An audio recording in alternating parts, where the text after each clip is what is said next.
Salam alaikum, bonjour tout le monde, j'espère que vous allez bien. Je vous retrouve aujourd'hui avec une toute nouvelle recette, un moelleux au chocolat qu'on appelle islek cake en Turquie. Il s'agit donc d'un gâteau au chocolat qui est légèrement humide. Islek d'ailleurs veut dire humide, mouillé. Et c'est juste un délice, il est bien chocolaté, il est bien fondant, surtout très facile à préparer. On passe tout de suite à la préparation. Donc ce jour-là, j'ai utilisé 3 œufs parce que c'est de tout petits œufs. Sinon, habituellement, j'utilise 2 œufs moyens. Donc dans votre saladier, vous allez battre légèrement les œufs. Vous pouvez utiliser le batteur pour cette recette, pas forcément le faire à la main comme moi. Donc ensuite, vous ajoutez le sucre et vous blanchissez les œufs. Donc le mélange va éclaircir. Ajoutez ensuite les liquides, donc le lait ainsi que l'huile. Vous mélangez encore. Pour terminer, donc on va ajouter les ingrédients secs. Donc comme vous pouvez le voir, c'est très facile à préparer. Donc on ajoute le cacao en poudre. Donc utilisez du cacao non sucré, il y a assez de sucre dans ce gâteau. Donc on a la farine et la levure qu'on va tamiser, donc pour éviter d'avoir des grumeaux. Vous pouvez utiliser un chinois ou une passoire. D'ailleurs, d'habitude à la passoire, ça va largement plus vite qu'avec ce tamis. Ensuite, voilà, vous avez un mélange qui est bien onctueux. Vous allez le mettre dans votre plat. Donc le mien fait 30 cm. Plus le plat sera grand et moins le gâteau sera épais, simplement. Vous allez ensuite graisser votre plat donc avec du beurre. Moi j'utilise simplement mon spray dégraissant.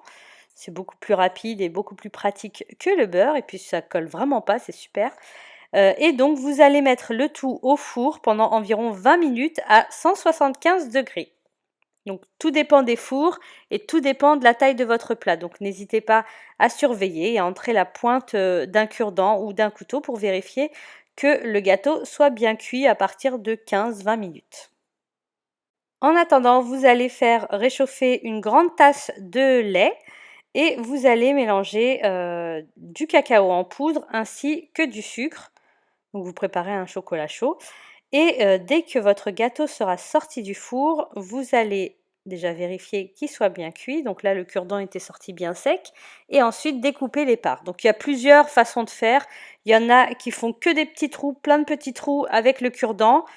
Et d'autres qui font, je parle en Turquie, et d'autres qui découpent les parts et qui ensuite donc vont ajouter le chocolat chaud par-dessus pour que le gâteau puisse boire tranquillement le liquide et être bien moelleux justement. J'ai essayé les deux fonctionnent très bien.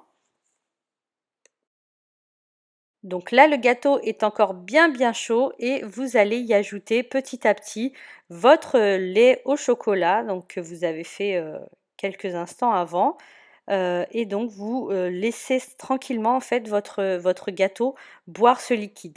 Voilà, il ne faut pas le noyer, il ne faut pas trop en mettre d'un seul coup. Il faut vraiment le laisser absorber petit à petit. Ensuite, vous allez pouvoir ajouter ce que vous souhaitez. Et si vous le souhaitez, c'est pas obligatoire, de la noix de coco en poudre, des amandes, des pistaches, ce que vous souhaitez. Donc ce que vous allez mettre, ça va directement coller sur le gâteau étant donné que le gâteau reste humide. Et ensuite, donc, il ne vous restera plus qu'à le laisser un petit peu tiédir ou refroidir et vous pourrez le déguster tranquillement. Moi, je le conserve au réfrigérateur. Bon, il fait une journée à peine, parce qu'en général, ça part très vite ce genre de gâteau, mais je le conserve toujours au frigo.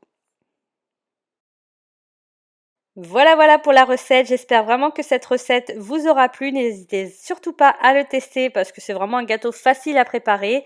J'utilise pour ma part un verre de 200 ml, mais je vous le marquerai de toute façon dans les ingrédients. Et voyez donc ce moelleux.